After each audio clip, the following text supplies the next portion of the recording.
Bonjour, alors aujourd'hui je vais vous présenter non pas une mais deux nouveautés de chez Olight qui sont les S1 mini bâtons qui existent en deux versions.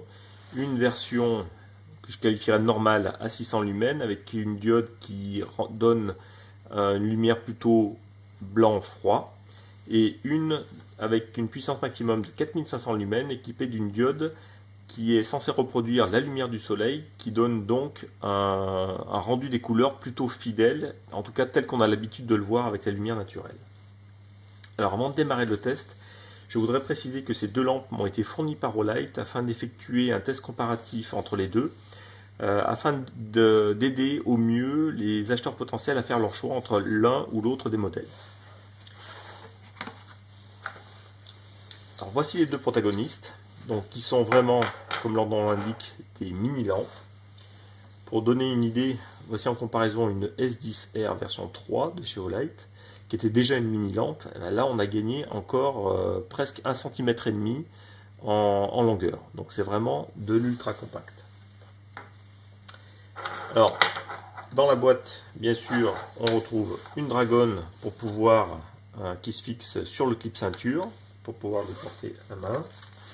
Un petit manuel d'utilisation et vient avec la batterie qui est rechargeable directement puisque ce n'est pas la lampe qui est rechargeable contrairement aux autres modèles Olight.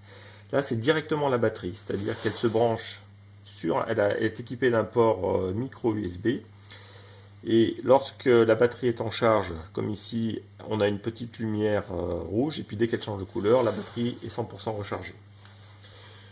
Personnellement, je préfère presque avoir un dock de rechargement ou le petit socle magnétique. On pose directement dessus, c'est presque un peu plus pratique. Mais là, pour des raisons d'encombrement, c'est cette solution qui a été choisie.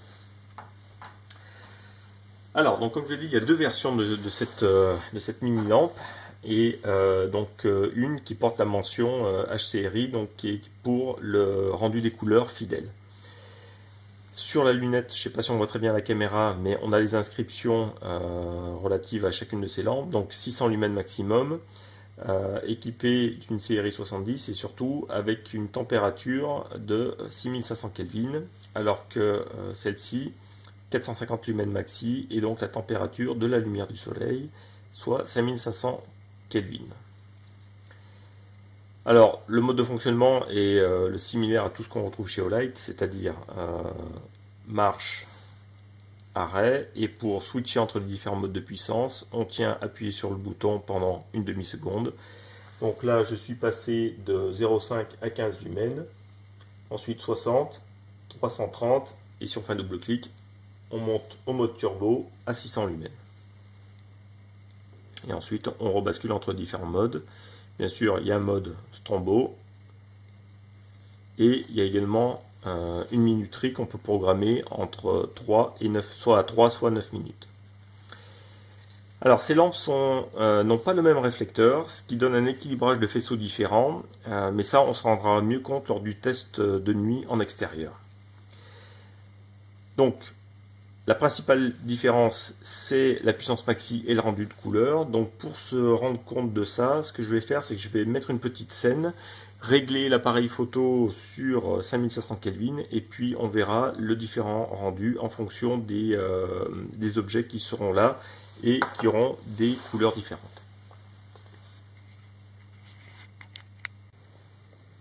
Alors voici la petite scène où on retrouve toutes les couleurs principales. On a du bleu, du vert, du rouge, du jaune, du noir et du blanc. Alors là je suis avec la S1 mini en version, je qualifierais normale, à 60 lumens. Donc on a effectivement peut-être tendance à être légèrement décalé vers le bleu, ce qui est normal compte tenu du réglage de l'appareil. Et si je passe avec la version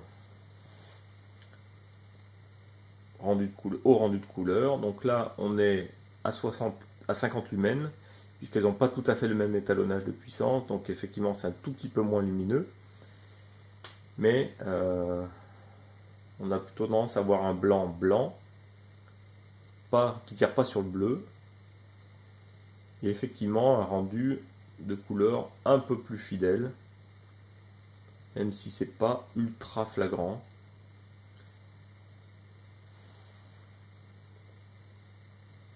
Ouais, là on tire quand même un peu sur le bleu. Donc après c'est sûr que pour bien voir la différence, il faut avoir un écran d'ordinateur qui soit, ou une télé qui soit plutôt bien calibrée, hein,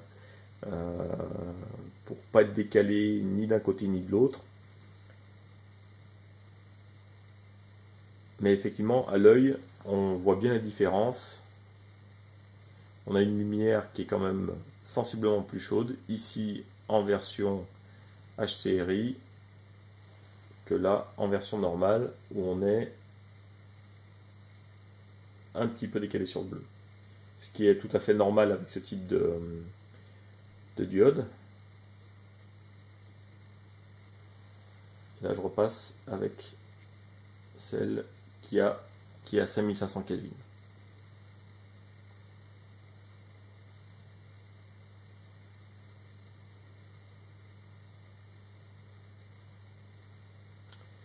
Donc là maintenant, on va aller voir en extérieur ce que ça donne en situation réelle, et notamment sur les équilibrages de faisceaux. Alors nous voici maintenant en extérieur avec la S1 Mini, je dirais en version normale, qui est ici à 60 lumens. Donc 60 lumens, on commence à distinguer le repère que j'ai mis à 10 mètres. Donc c'est pas mal, mais ça reste encore un peu faible. Donc je passe tout de suite à 330.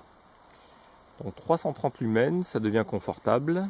On voit bien le repère à 10 mètres et on commence à distinguer celui qui est juste après à 20 mètres.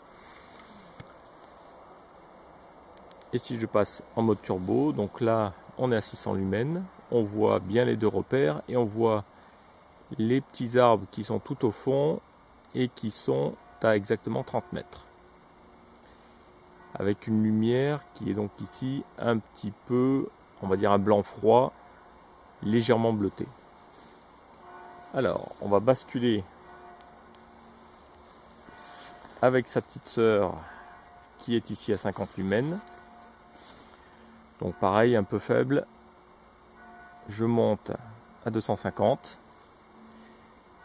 Donc là, on commence à distinguer qu'effectivement, on a une lumière qui est nettement plus neutre. Et donc le mode turbo à 450 lumens, on a effectivement une lumière plus chaude et surtout avec un faisceau réglé un peu différemment qui porte un peu moins loin mais qui éclaire un peu mieux latéralement. Donc deux configurations à la fois de température et de faisceau très différentes.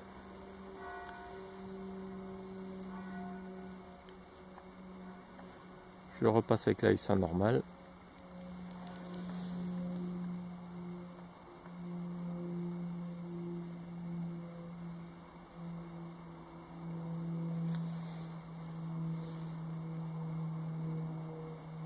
Et je reviens avec l'autre.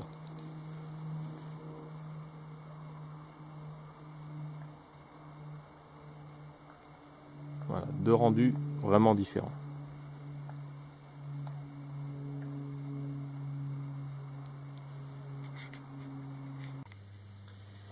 Voilà, donc en conclusion, on peut se demander laquelle de ces deux lampes est la meilleure.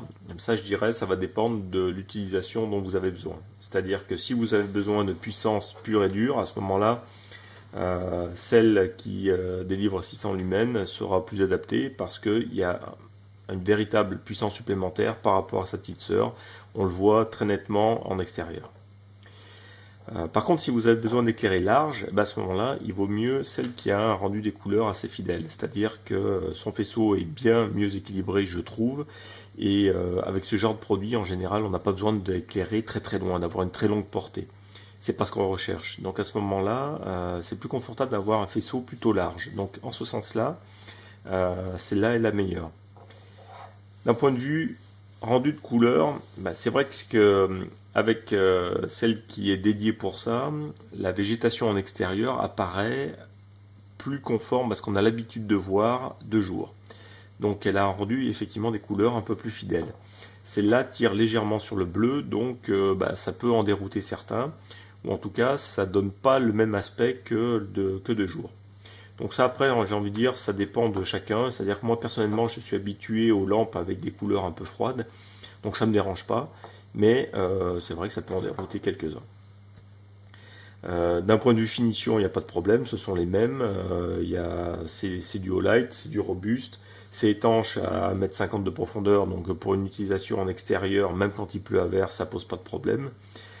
Bon, c'est un point positif, voilà ce qu'on peut citer, c'est vraiment des produits très intéressants, ultra compacts, donc ça se met dans n'importe quelle poche, il n'y a pas de souci. En point négatif, ce que j'ai trouvé finalement, c'est que pour moi, c'est un petit retour en arrière chez Olight, c'est-à-dire qu'il n'y a pas ce fameux système de rechargement par socle magnétique où on n'a qu'à poser la lampe dessus et puis ça recharge. Là, il faut sortir la batterie de son logement.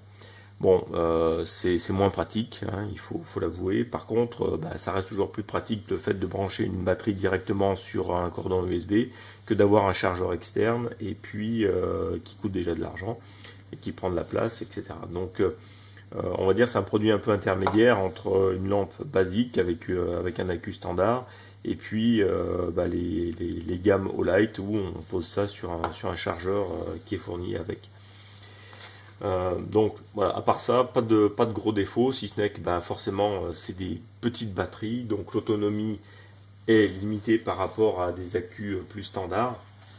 Donc à 330 lumens pour celle-là ou 250 pour celle-là, on tient uniquement une soixantaine de minutes. Et puis dû à leur compacité, on évacue très peu la chaleur, donc à pleine puissance 600 ou 450 lumens, on peut tenir qu'environ 1 minute et puis ensuite la lampe redescend à 330 lumens. Donc voilà, donc on va dire que c'est les seuls défauts qu'on peut leur reprocher. L'autonomie, mais encore une fois, si on cherche l'autonomie, on cherche une lampe un peu plus conséquente. Et puis le fait que effectivement elle soit pas rechargeable directement. Et sinon, ça reste de très bons produits. Donc voilà, en fonction de votre besoin, éclairage large et respect des couleurs, il vaut mieux prendre celle qui est HCRI. Et puis si vous voulez de la puissance maximale importante, et à ce moment-là, il vaut mieux prendre sa sœur. Voilà, j'espère que ça vous a aidé dans votre choix. Merci, à bientôt.